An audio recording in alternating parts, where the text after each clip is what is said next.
In a brief prologue set in 1958, two summer camp counselors at Camp Crystal Lake, named Barry and Claudette, sneak away from a campfire sing-along to have sex. Before they can completely undress, an unseen assailant sneaks into the room and murders them. Film moves forward to the present, Friday, June 13th. A young woman named Annie enters a small diner and asks for directions to Camp Crystal Lake, much to the shock of the restaurant's patrons and staff. A strange old man named Ralph reacts to the news of the camp's reopening by warning Annie that they are all doomed. Ennis, a friendly truck driver from the diner, agrees to give Annie a lift halfway to the camp. During the drive, he warns her about the camp, informing her that a young boy drowned in Crystal Lake in 1957, 1 year before the double murders occurred. After Ennis lets her out, Annie walks on. A little later, Annie hitches a ride and gets picked up by an unseen driver in a Jeep. As the driver speeds past the entrance to the camp, Annie becomes concerned and leaps from the moving vehicle when the driver fails to stop, fleeing into the woods. The unseen driver chases her into the woods and slits her throat with a Bowie knife at the camp. The other counselors, Ned, Jack, Bill, Marcy, Alice, Adrian King, and Brenda, are refurbishing the cabins and facilities, along with the camp's demanding owner, Steve Christie. They have a few strange incidents, including a prank where one of them pretends to drown, and an unwelcome visit from the local police. They find a large snake in one of the cabins, chopping it in half with a machete. They also receive a visit from Ralph, who again warns them that they are doomed. As a violent storm closes in on the horizon, Steve leaves the campgrounds to get more supply. As meanwhile, the unidentified killer, still unseen except for a pair of black slacks, a brown plaid shirt and a class ring on his or her left ring finger, begins to isolate and murder the counselors one by one. Ned spots the killer, now wearing a hooded black rain slicker, walking into a cabin. Nick follows the person into the cabin as the violent rainstorm hits the camp. Marcy and Jack later enter the cabin and have sex in one of the bunks, unaware that Ned's dead body is in the upper berth. Afterwards, Marcy leaves to visit the ladies' bathroom, and Jack is attacked by the killer, who is lying in wait underneath the cot. The murderer drives an arrow up through the bed, and it pierces Jack's throat, killing him. While using the bathroom, Marcy hears a noise by the showers. Thinking it's Jack playing a joke on her, she goes and pulls back a shower curtain. Finding nothing, she turns around and finds the unseen killer wielding an felling axe and gets it slammed in her face. Bill, Alice, and Brenda play strip Monopoly in Alice's cabin until the rain makes Brenda remember she left her cabin windows open.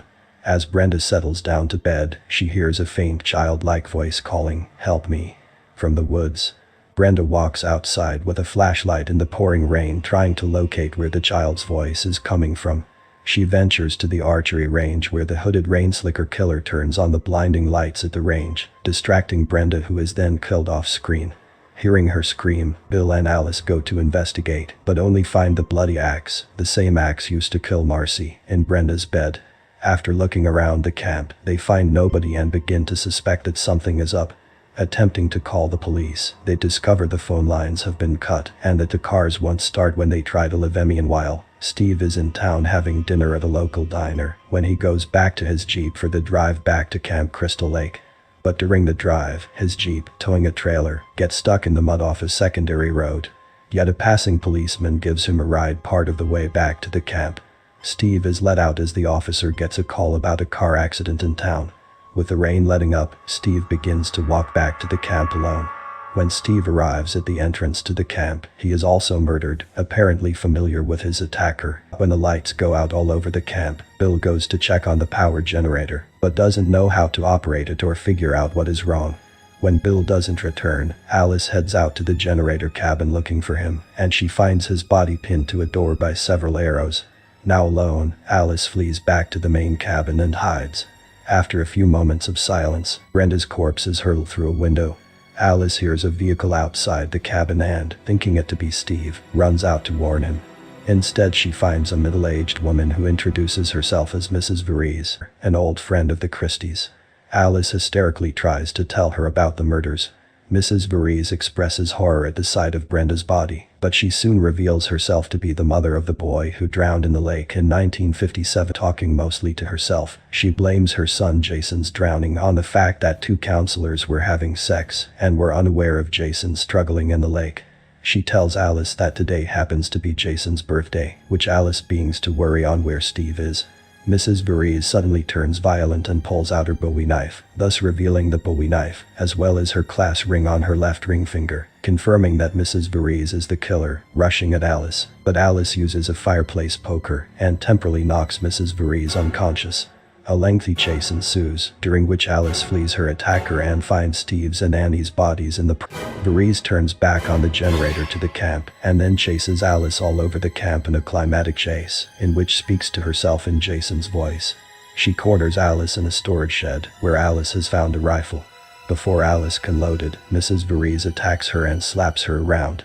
Alice escapes and runs back to the main cabin, hiding behind a locked door in the pantry. Mrs. Voorhees, now brandishing a machete, breaks the door open and rushes in at Alice. Alice hits her on the side of the head with a frying pan, rendering her unconscious and believing to be dead. Heading out to the side of the lake, Alice sits down next to the water, but Mrs. Voorhees comes rushing out at her again with a machete.